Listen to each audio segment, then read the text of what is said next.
Mindcrime Liberty Show with me, Stuart Dobson, and him, Tim Patton. Today we discuss, are the environmentalists right that the world is overpopulated? Tim.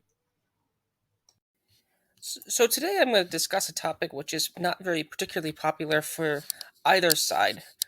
Todd Lewis and host of Praise of Folly and interviewed Swith and Dobson recently on danger of technology.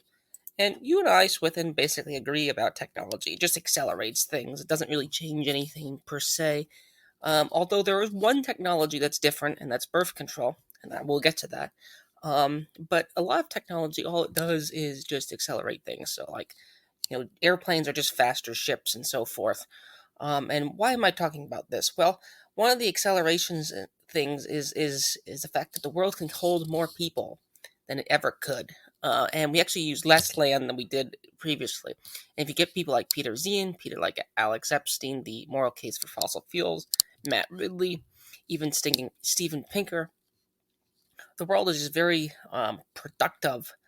In this sense, one of the comments that you brought up was that the person interviewing you brought up in that episode was that Jevons paradox. Jevons paradox, I think, is on a macro level false in this instance, because we do grow more food.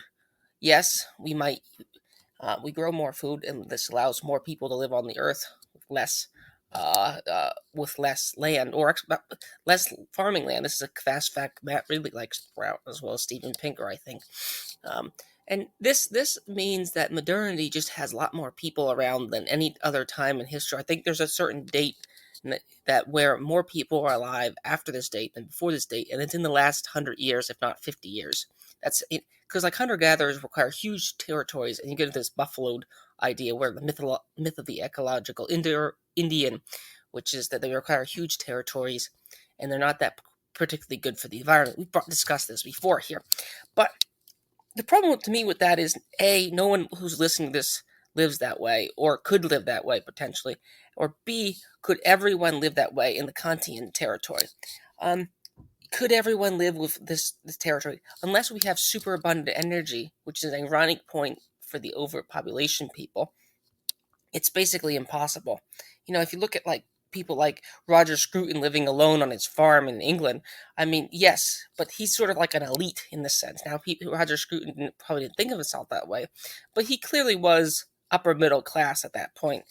So yes, a few people can live in secluded country estates here, but when everyone does it, it's called suburban McMansions. And even the only people in the United States that probably can do that, and this is where I don't always think the third world Marxists are right, but I think in certain areas, the third world Marxists might be right. So certain development patterns might not be feasible unless you have either servants or slaves, or you're the one of the elite, or you have lots of energy. Energy is a kind of servant here, and Matt Ridley is very clear on this. So what's the main thing that's different? Again, I want to stress this, is lots more people. And this is where it's going to get unpopular for both the right and as well as on the left here. Because if you want to live with fewer people, or if you're going to need to force the existing people to live in pods being fed bugs, and this is the whole WEF line. So if you get rid of fossil fuels without a replacement at this point, many people will basically wind up dead. So one of the ways that the sort of, I'll call them the WEF left, the World Economic Forum left, or the Margaret Sanger, J.S. Mill left, will do to decrease the population, as well as Bill Gates, is birth control and abortion. So this is unpopular because most people who advocate it like to talk about it on the grounds of women's choice here, not on the grounds that J.S. Mill and others talked about it per se, which is that J.S. Mill spent a night in prison for distributing birth control pamphlets. This is just one of those historical facts that just tends to get forgotten. A lot of people, centrists and moderates, like this guy. And ever since I read about this fast fact, I always like to bring it up, especially to more conservatives and libertarians and so forth here. Now, on the right, people on abortion like to talk about it as you're just murdering people. There's a demographic crisis, and we discussed this with the whole abortion and Richard Spencer thing here. You get people the sort of quote unquote alt right who support it for seemingly verboten reasons. So there are attempts to control human population here, because certain theorists have recognized that, certain, if you look at the population of certain places, they have they're going to grow a lot more, and those are the only places that are still growing, arguably here. Yes, the West and those forests are having fewer people, of course, but this is only after a period of large baby booms of the 60s and before that. And then the 1800s is really that Europe and the United States sort of blew up in terms of population, and the survival rate here. So the environmentalists, both right and left, um, don't really like all these extra people here. They won't ever. Some of them actually explicitly say this, and the WEF left definitely says that here. And then in their own countries, they talk about one child policies. They praise that. Even people like Daniel Kahneman will praise one child policy in a discussion with Nassim Taleb, and these other sort of top down methods here. And of course, you could argue their support for feminism is sort of predicated on the fact that it keeps women from having as many children or enjoying having children and so forth. So what can be done? Are there too many people here? Are the right and left environmentalists, is this really what they're complaining about? Because Roger Scruton and others, you get these right environmentalists. Of course, you get right eco-terrorists too, as well. Of course, left-wing eco-terrorists too.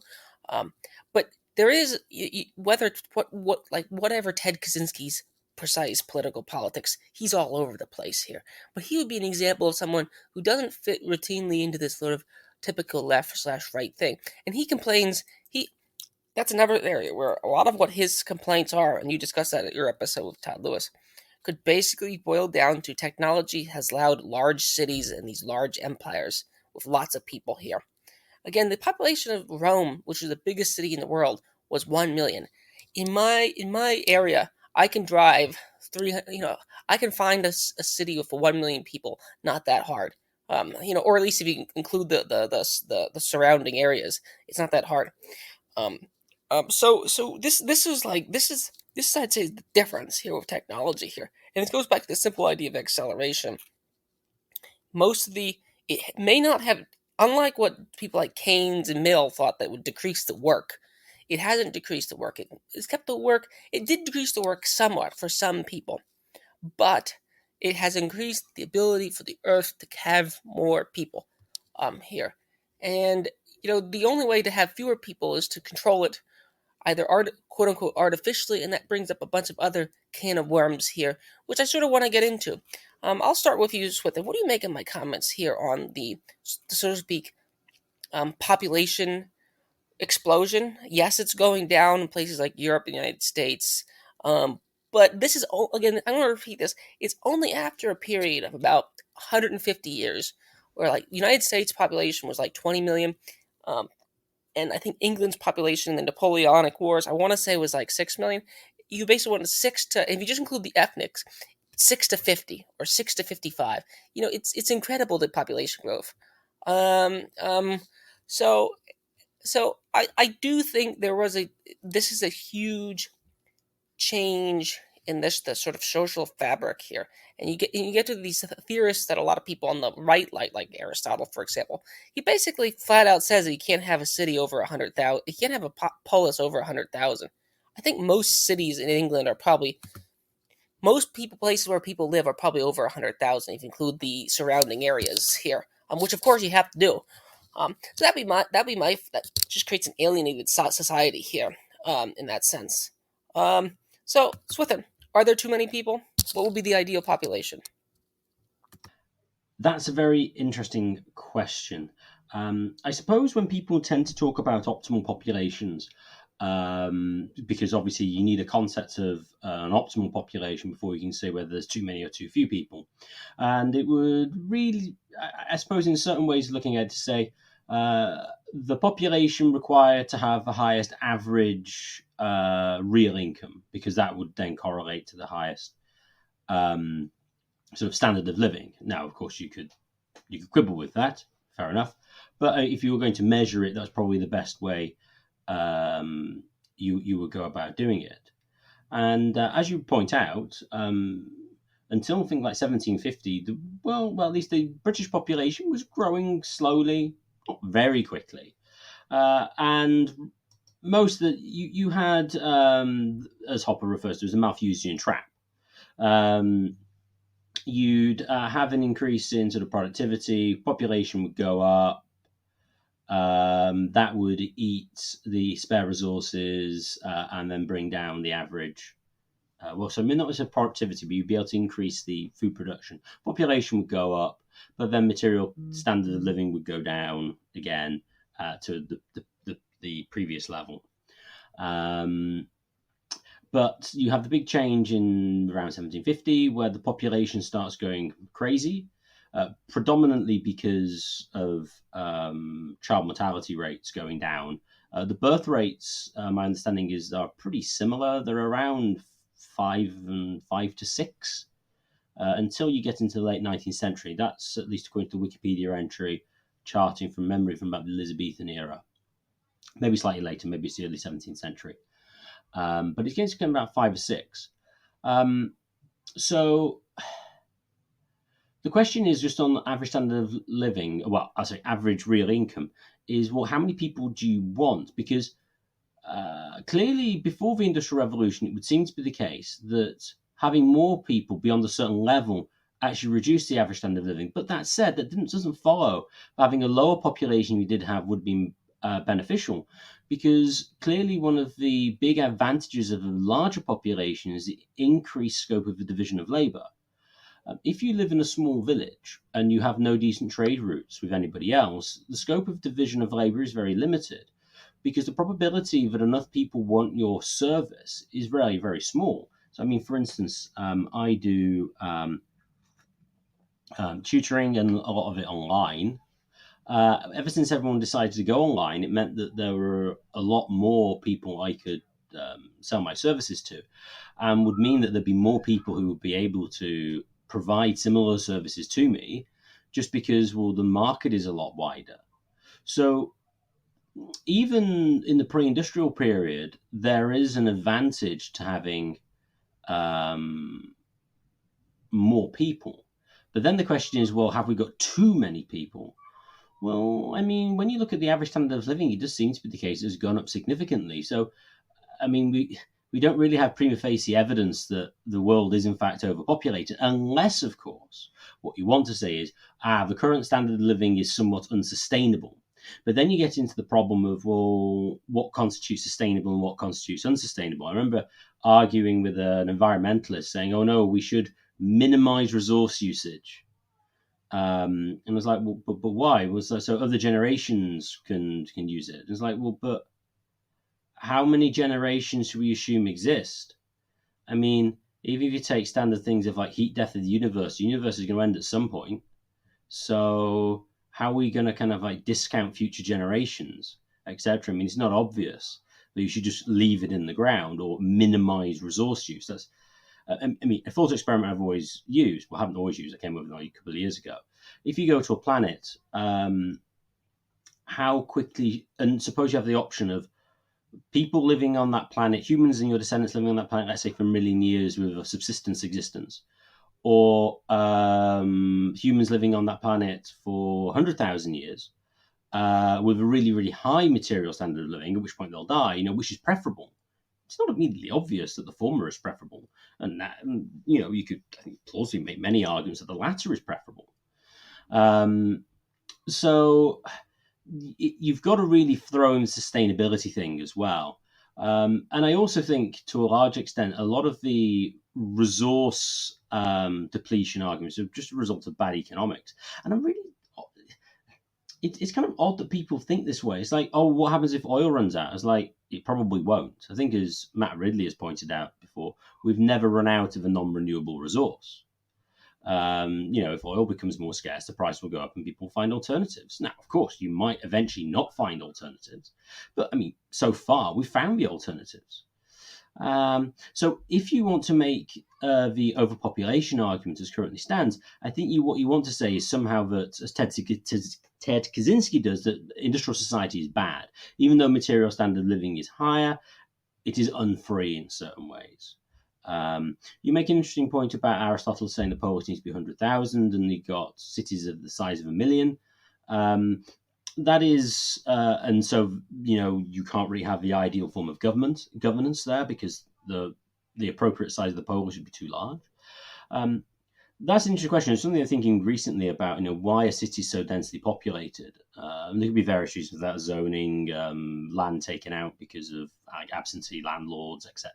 I'm not saying absentee landlords are bad per se, but insofar as it's government grants of land, say in like the West United States, where half of it is just claimed fiat by the government. Would it really be that densely populated? Although what you could always argue is, though, even if you did have densely populated cities, say like New York, for instance, you could plausibly separate it into multiple jurisdictions for various policies. I mean, at least there's five islands that probably still got more than 1 million or so on each of them. But there could well be some natural subdivisions of general culture in the area. I mean, one obvious one in Manhattan, you've got Chinatown, which could I don't know what the population is, but you could easily sort of bring that together as opposed. Now, whether or not that would be defendable in that sense, and that brings another question is related to this defense, really, which is a previous episode we did, is whether a polis needs in and of itself to be defensible, which I don't think it does. You just need military alliances, but that's kind of beyond the scope of this. So is the world overpopulated? I think the only claim you can really make is a sustainable argument at present, or that industrial society is bad. And also one last thing is you mentioned about population. I had a quick check. The world's population is estimated to reach its maximum in 2050, after which it will go down. So we may well reach peak population pretty soon. So those would be my initial overall thoughts. I would be skeptical of how accurate those numbers are. These numbers are can be notoriously inaccurate here. So industrial civilization. I think the main byproduct of the industrial revolution is increasing the carrying capacity of the Earth. Here, you have if you think of the Earth as a machine, which again I know is somewhat unpopular to think of it as, it just holds more people here than it ever could. And this is where Matt really points out they used more farmland in 1900 when the population of the United States was only like 75 million. And actually, the United States is the biggest food producer, combined with the fact that we put I think we put like the state of Vermont and New Hampshire into ethanol production, which is totally silly. But like that's combined with that fact that we use, and the combined fact we eat more meat than ever. This is something the right and left the left environmentalists know this, which is why they're increasingly vegan. Some of the right environmentalists, like Scruton and others, tend to forget this as well. But we eat more meat, which does require more energy to produce. Here, I do admit that. But then but my opinion is, so what? What's wrong with using natural gas? What's wrong with using oil? CO2 doesn't seem to have any per se problem. If anything, it's positive good, because it creates a greenhouse, increases plant yields here. So, is industrial civilization the ultimate pro-life thing? A lot of people on the right, Christians and others, like to talk about being pro-life and so forth. It just seems like before, someday in the past, there was just a hard limit on number of people you could have here. Even if you get rid of like things, even if you just hold constant, deaths from disease and deaths from other things here, it just after about X number of people, you just don't have enough food based on the current farming methods to maintain people. Or if you're a hunter-gatherer society, even worse, the situation in a sense it's even worse. And this is sort of like, if I think about theories of civilization, hunter-gatherers would have to, in a sense, like when you talk about a lot of people like to talk about the clash of civilization between like Cortez and others showed up on the shores of North America. As Walter Block pointed out in a debate with Sam Cedar, outside of places like the Aztecs and the empires, which were quite civilized in quote quote, although in a brutal way, they used native allies. But to the extent that the Eskimos and others, they only numbered at most, I think, about a few million, at few million in total, all throughout North America. Population of North America right now, I think, even Canada, Mexico, and United States, is like almost half a billion. So you're talking about huge disparities of population in total numbers here between hunter gatherers as well as like yeoman pre-industrial agricultural revolution farming here too. Um, Now it could be that this industrial civilization, as people like Ted Kaczynski and other environmentalists point out, is alienating. I mean, this is part of the Marxist critique. Although Marx himself is more praiseworthy, he would say that break down the backward idiocy of rural life here. So the actual point on Marx himself is sort of different here, and that's than what some of the Marxist environmentalists like to say it is. Uh, so that'll be my next comment here, Swithin. Slash question: Are industrial revolution, is it the most pro-life thing here, in the sense that more people are alive today? Isn't that a great thing if people are indeed great? Indeed, if people are a good thing, um, and if the real barrier to having more people alive is just food production here, wouldn't be having more people being alive being, et ceteris paribus, a good thing? So isn't this a big win for industrial civilization? Could this many people live like, let alone like this? I do think the bug pod, that everyone lives in pods with bugs, would be the way everyone would have to live if you got rid of like nitrogen, you got rid of all these sort of materials that Peter Zien likes to talk about with like farming here, like why certain areas are going to have problems because you can't get these certain types of minerals to put in their soil from above here and so forth. Do you think without all those types of things, do you think this many people could live here? And is the industrial revolution a pro-life thing in that sense? Swithin?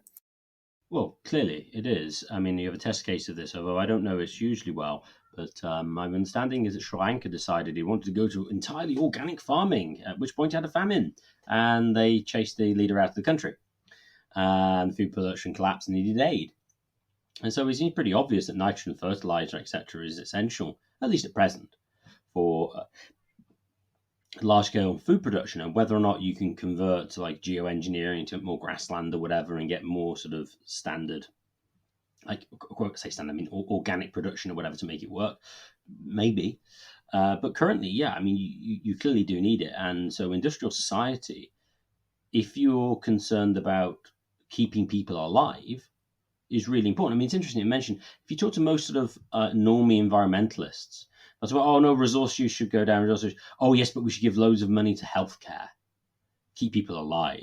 And it's like, well, yeah, but why? I mean, it uses loads of resources to keep people alive. So why should we? So yeah, it is obviously massively pro-life. That though brings the problem of the sort of classic 19th century eugenicists will bring up, which is it means that people who have relatively weak constitutions survive, whereas historically they would have been weeded out of the population. So we get to another sort of aspect to the overpopulation theory. It's not that there's too many people as such. We've just got the wrong people. We got too many stupid people who survive. So, I mean, the basic argument would be something like this. Well, works two ways. One is people who have a relatively sickly constitution tend overall not to be hugely clever. So basically, if you're more ill and you're weaker physically, etc., it correlates with poor intelligence. Arguments related to this is like the brain is like 90% of the genome or something like that. So if you've got physical abnormalities, you're likely to have mental abnormalities. I mean, abnormality not necessarily you're physically retarded, but you mean you're going to get people who have 85, 95 IQ surviving who otherwise wouldn't. So to use an example that Jordan Peterson mentions, he taught this guy to try and fold a letter properly so he could work in a charity shop. He reckoned he had an IQ of about 80. He had to leave because he couldn't do it well enough. So if you have a lot of people like that, then you're kind of breeding more dependency, which again might not be a problem if you have lots of resources and you can look after them, but you could see how they might produce a strain on society. Additionally, and related to this, is you mentioned birth control earlier. You have the problem that the more intelligent people, the higher IQs, tend to have lower fertility rates, whereas those with lower IQs have higher fertility rates. And this is particularly bolstered by the fact of the welfare state making it possible for those people with relatively few means to have many, many, many children that they otherwise wouldn't be able to keep alive. And if they did, they'd basically have to sell them. And note at this point, selling of children historically took place until even up until the early part of the 20th century. They weren't sold into slavery. It was just you could sell guardianship rights effectively. So when it comes to sort of a strict kind of pro-lifeness, yeah, it's clearly good. But then whether industrial society and the technology of contraception is sort of pro-life in the sense of creating the most of the best possible humans, as it were, is another question. And note as well, the historian, Parker, I can't remember his name, in the Farewell to Arms, makes a very plausible case that the higher IQ merchant class had much higher surviving descendants than did the lower classes. He looks at the surnames over in birth and death records. And so one of the interpretations of this is you basically have people marrying down rather than marrying up. And so effectively you have a genetic uplift in the population. And this would be the general sort of case until you hit the 19th century in England, because you've got a harsh environment. And so people have to plan for the future to survive. And if they don't, they die. And this kind of goes away in the 19th century. So TLDR, industrial society is pro-life in the very broader sense, but whether it's pro-life in the sense of being pro the best possible people and the maximum number of them existing is another question. You would say that the welfare state is only predicated on the fact that there's wealth to be distributed, and that wealth only exists because of industrial civilization. Here, I think it's a sort of yeah, definitely. Because like you wouldn't have why didn't primitivist farmers have welfare states? Why don't why didn't like poor silver miners have well, because they were basically just slightly above subsistence, correct? Yeah. I mean, I don't. Well, okay. So, my understanding from I've heard, I don't. I think it was Tom Holland. It might not have been, who said that the Christians created the problem of the poor, and the Romans, frankly, didn't care. And it is true that you got various types of welfare from monasteries and whatever, but I mean, it's completely and utterly different from the modern welfare state created by, say, Bismarck and in Britain in the early 20th century. I mean, you simply couldn't have it. So whilst welfare did exist, you have various poor acts in the 17th century and stuff. It's nothing like the modern welfare state as we currently know it, and that I would agree. Yeah, the only reason you can have that is you have enough resources to redistribute to do it. Otherwise, people would just starve. Okay, yeah, then we're basically in agreement. Yeah, I do.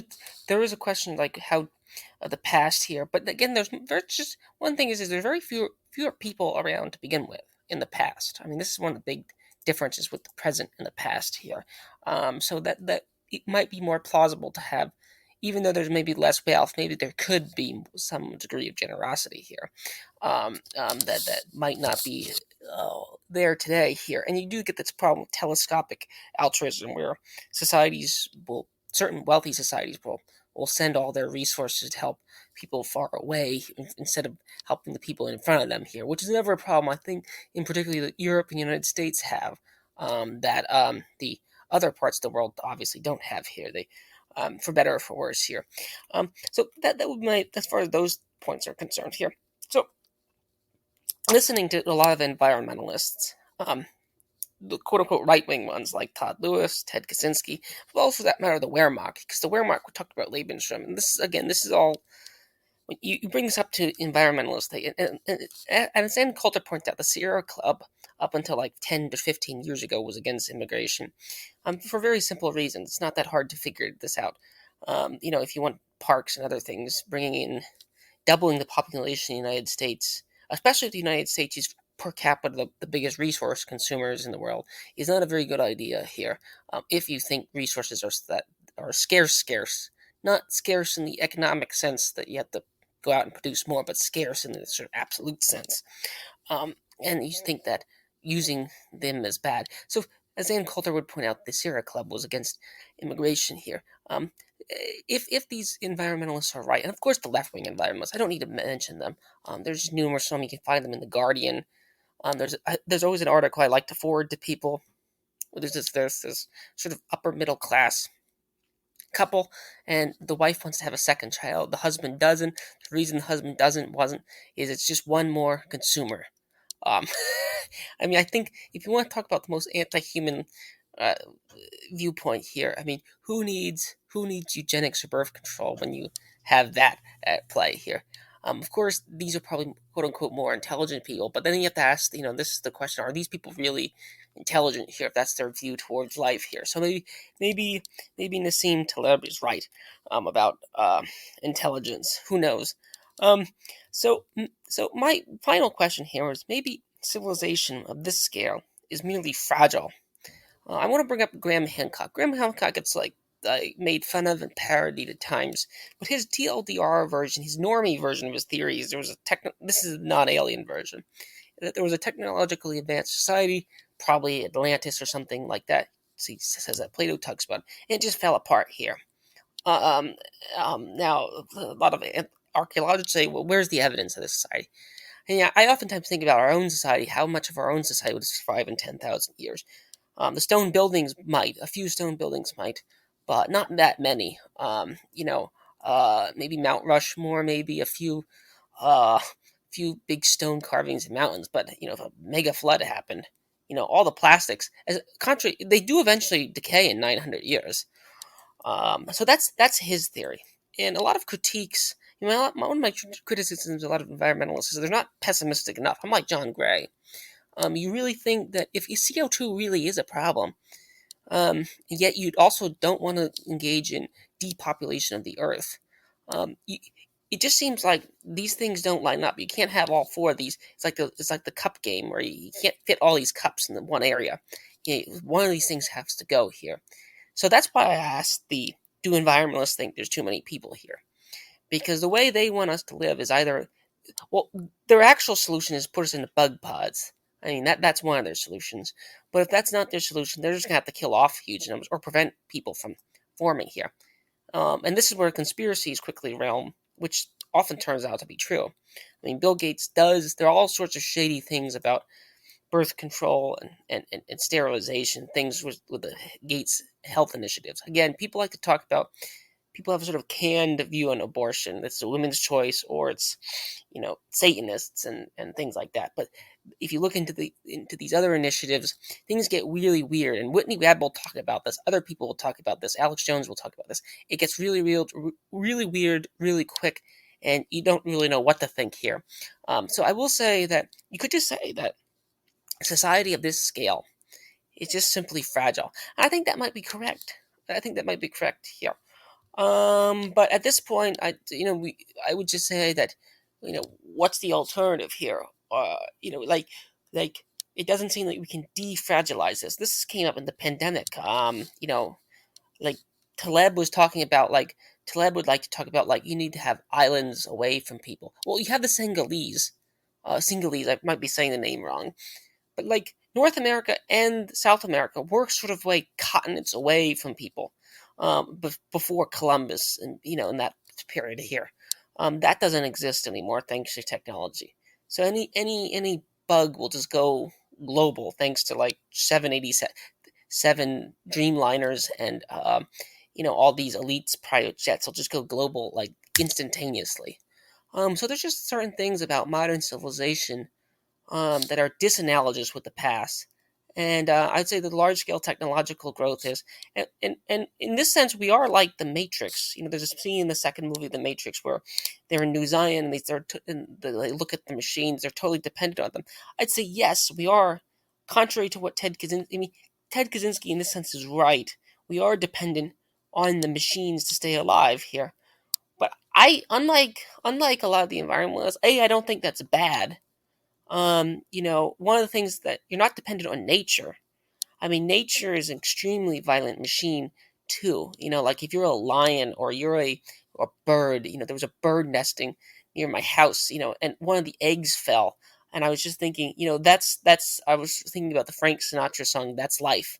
Or if you're a deer and you just get, there's lots of things that just happen in nature. So this is the improvement, I would say, that industrial civilization, instead of being alien, you have to depend on machines. If not, you're just dependent on this sort of boogeyman of nature here to survive or not survive. So that'd be my final question / comment here, Swithin. Is industrial civilization fragile? And is industrial civilization a better life than the previous time period properly understood, aka before 1800, or if you really want to go back, like before? This depends on what your view of prehistory looks like. Like the Eskimos, for example. Are they a better form of life? Swithin? Lots of stuff to go on there. So firstly, with whether the industrial civilization is fragile, yes. But what you got to think about here is it's a continuum. Whenever you have greater levels of division of labor, you are more dependent on other people, and there are therefore more links in the chain, and then more links that could go wrong. That said, of course, if you have multiple different people of independent independent chains, as it were, if one of them breaks, then you've got another one you can hang on to. And as you rightly point out, the relying on nature is significantly more unreliable than relying on other people. Although I suppose, like Kaczynski would say, well, at least you're individually empowered. You don't have that sort of power imbalance and not subject to other people's wills. It's like, well, you're kind of subject to nature. And I mean, like, well, not really great either way, I suppose. So I would say that as currently constituted, industrial society does seem to be pretty fragile. Although I would argue that's to a large extent due to government intervention, creating sort of, as it were, unnatural economies of scale and restricting technological development. So what I'm thinking here is, if you get to a situation whereby everybody can own their own micronuclear reactor, say thorium powered, the world's energy supply will be astonishingly robust because you can just buy some thorium and it will last you forever, effectively, until you die or your descendants. So you're going to be very, very, very, very secure. I remember coming across it was speculative, theoretical design for the thorium-powered car, which said that it would be able to travel 1 million miles without refueling. It's like, if you get anything close to that, that's pretty robust. Now, of course, something goes wrong, you need someone to fix it, but then again, it depends on how difficult it is to fix. And also, you get feedback loops. Technology allows more people to fix things that otherwise wouldn't be able to fix. Though you could say, oh no, but what if YouTube goes down? It's like, well, there's other file sharing sites. And I wouldn't be surprised with the internet as well that you could get, again, something to think about recently, how could you get a more decentralized internet? Could you do it on shortwave transmitters and whatever? But you could get torrent-based ones, maybe. So whilst it creates fragility in areas, it kind of compensates for the fragility as well.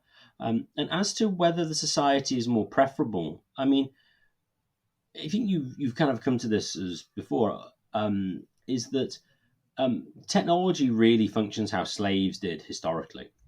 I mean, if you look at sort of the magnanimous man, the Aristotelian Übermensch, as it were. I mean, he can only exist if he has loads of slaves to do loads of work for him, so he can engage in contemplation. because otherwise you'd have to work all the time and wouldn't be able to read and philosophize. Whereas the internet has allowed more people, well, industrial civilization allowed more people to do this. And of course, now you get infinitely replicable works. And so the life of the mind is available to more people than ever it has been. And also to those who it was available to begin with, it's in that many degrees better, because you can just come across so many more works, familiarize yourself with more schools of argument, etc. And so the good life can be even better than it has been historically. I think the major critique of industrial civilization really is a sociological one, of the breakdown really of the family is probably the best argument. Now, whether or not that's directly attributable to industrial civilization is another question. I think more of a case, as you pointed out before, it allowed people to do things that they otherwise wouldn't have done. And I think most people don't think about things. And I think think about things in a certain way. So, for instance, people go, "Oh, I'm going to get a job somewhere else to get more money." I mean, I've also do that as well. And then they might not think about the surrounding social impact that might have on themselves, and then how that might impact other people, and including themselves as well. Whereas historically, people were kind of constrained by the lack of transportation, and so were unable to act upon those wishes, and so were kept by constraints in a more sort of socially socially beneficial arrangement. So I think really the technological society requires sort of an elevation of will, where people need to think through things in the way that they otherwise wouldn't, consider the whole, and then they will make more better decisions. Although I suppose related to that, if you had elites who would reinforce that, is another question. Well, if you have elites to reinforce that, then more people will decide to do it. And I suppose the fact that they don't is probably one of the biggest changes. And that, again, relates to the role of women in the decline of the family, and we mentioned with the overpopulation, which is interesting. If you ever look for anything on the optimal population, it's always a lower population, and always what they want to do is to encourage female education, because basically they think we get female education, we get the birth rate down. And I actually think that's a bad thing for women and society as a whole. I mean, clearly, one of the justifications for mass immigration in the West is a reduced population.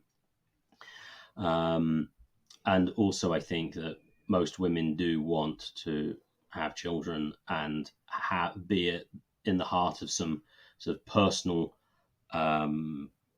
small organization in the family, the extended household, and the local community. And they would prefer that much more than working as a corporate drone in a large mega corporation. Although they do seem to do that very well because they're highly agreeable and follow orders well. But ultimately, it's not something that is good for them. But they kind of end up just sort of walking into it either by high costs of housing, or they succumb to the sunk cost fallacy. They've trained for a certain occupation, so they think it'd be a waste if they didn't. So they send all their kids to childcare, inverted commas, and then of course don't have as many children for that reason. So that's really the problems of industrial society. Although this is somewhat different from the standard sort of overpopulation critique. Yeah, I that's my last short comment here. I think if you sort of push environmentalists and sort of hold them down, they would say lesser people is a preferable population. They're gonna be very strategically silent when it comes to the third world and the second world, of course. Oh, the second world, aka the post-communist states, have much lower birth rates than any first world country. This is a fact. Like China, former USSR, they're very low, and they'll be strategically silent on the third world. But this is where conspiracies quickly reign about all sorts of medicines, and you could look at what RFK said about certain diseases which are illegal in parts of, which are sort of given to parts of Africa, which are illegal in parts of Northern Europe, and so forth. Which that's again quickly goes into certain realms which you don't know fact from fiction here. But they'll be strategically silent on that too. But they do prefer. There's certain kinds of elites, and I think that's one of the common threads from environmentalists. I'll be fair to Scruton. Scruton is not Scruton. I don't want to make Scruton out to be a boogeyman here, but I do think his arguments can lead you to sort of conclusions which don't necessarily which he wouldn't necessarily like, which is part of the reason why I think he's so pessimistic, in a sense, about the current existing situation here. So I just want to quickly say we're on Scruton. There's a lot of things I like about Scruton, so it's not all a takedown here. But I do think the environmentalist thing is one of his weakest points here. I do think the people on the sort of quote unquote right should shy away from environmentalism and be more they're not appreciative of or worshiping of industrial civilization. No, by far means don't do that. But at least be aware of what life was before it, and was that a better or worse society? You could turn around and say that actually ancient Greece was a better society. But this is where it's like, well, there was large amounts of slaves. Many people just died. Um, Before they reached a certain age. There were certain limits on how many people you could have, and there's certain limits of how much influence you could have too. So I don't know. It could be that the Eskimos or the ancient Greeks lived a sort of better life than us. But keep in mind there was only a few 100,000 of them, at most a few million, in total. So the that's the big difference I would say between now and like 300 years ago. I mean, even 150 years ago was just the number of people floating around here. And if people are good, if people really are a good thing, then you should be glad there's more of them around. Because even though there might be more quote unquote dumb people around, that was one of the criticisms made in the comment sections there's also more smart people around too. So you're rolling the Telebian dice, looking for the next autistic super genius here. So I would say that the benefits of industrialization outweigh the costs, in general. Although you can think otherwise, but in this sense, there's no way to Kantianize it. There's no way where we all can live like Ted Kaczynski. If everyone moved to Yellowstone, Yellowstone would look like, and people talk about like Yellowstone National Park or other areas. What they're really talking about is a very controlled natural environment. They're not talking about natural environment like Siberia, like before, 100 years ago, or currently even. They're talking about is a natural environment that's kind of like Disneyified. If everyone moved there, it just wouldn't really exist here. We'd all starve to death. So that's the current existing reality if we give up fossil fuels and if without a viable like something like thorium nuclear reactors as the alternative here. So that's my final comment. I do this to be somewhat I did this sort of a provocative title because I think too many people is the kind of things that um, someone you'd comment that'd be the kind of thing that you like. What genocide are you planning? I'm not planning any genocide, but I do think the de facto case of making fossil fuels expensive is a kind of light genocide maneuver. If they indeed actually get away with all their agendas, the elites, the WF elites, and so forth, the climate elites, and so forth. So fossil fuels are pretty good, as Alex Epstein would say. Swithin, thanks for doing this show. I agree. I think the right wing environmentalist, what they need to do is to embrace, actually embrace technology and try to develop decentralized forms of it. So if it was the case that you could massively improve communication and transport so that you could basically live in the same area you grew up, but travel, maybe a couple of days for work in a certain different area, or you could work remotely. I mean, a lot of the social critique that they make of it could disappear. Insofar as they think, well, let's suppose fossil fuels are bad, they could go, well, okay, we'll use them as a transition, but then we'll develop nuclear. And this is sort of similar to Michael Schellenberger, who isn't he's sort of a liberal, really. Well, he is. But I mean, this kind of reasoning could be appropriated by the right-wing environmentalists. And you could then and then also they could champion the fact that if you have very, very energy dense forms of electricity production, you can actually use more land wild. And this is the point Alex Epstein makes. So I actually think, in insofar as the right-wing environmentalists care about people, I mean, there really is a case that you can make that whilst it's true that, whilst it might be true that industrial civilization was bad for the planet, etc., this created the conditions for the transition to sort of like the quote unquote sort of utopian position whereby you could have high material standard of living and you could have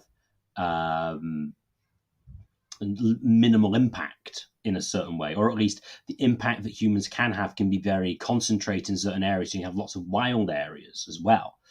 Now, this wouldn't answer the eugenicist sort of environmentalists, and so they might have to be dealt with slightly differently, but they're not really pro-life. So I think there are ways you can go, although I think in most cases it does require embracing nuclear, and if you don't, then basically you've got to become you go, well, society peaked in the 17th century or something, which is basically Todd Lewis's position. Now, I'd just like to thank everyone for listening. If you enjoyed this podcast, please share it with your friends and family and subscribe to us on Podbean and on YouTube. The more subscribers we get, the higher we get in the search rankings and the more people can access this material. And if you'd like to contact the show for any reason at all, please contact us at mindcrimelibityshow@gmail.com. That's mindcrimelibityshow@gmail.com.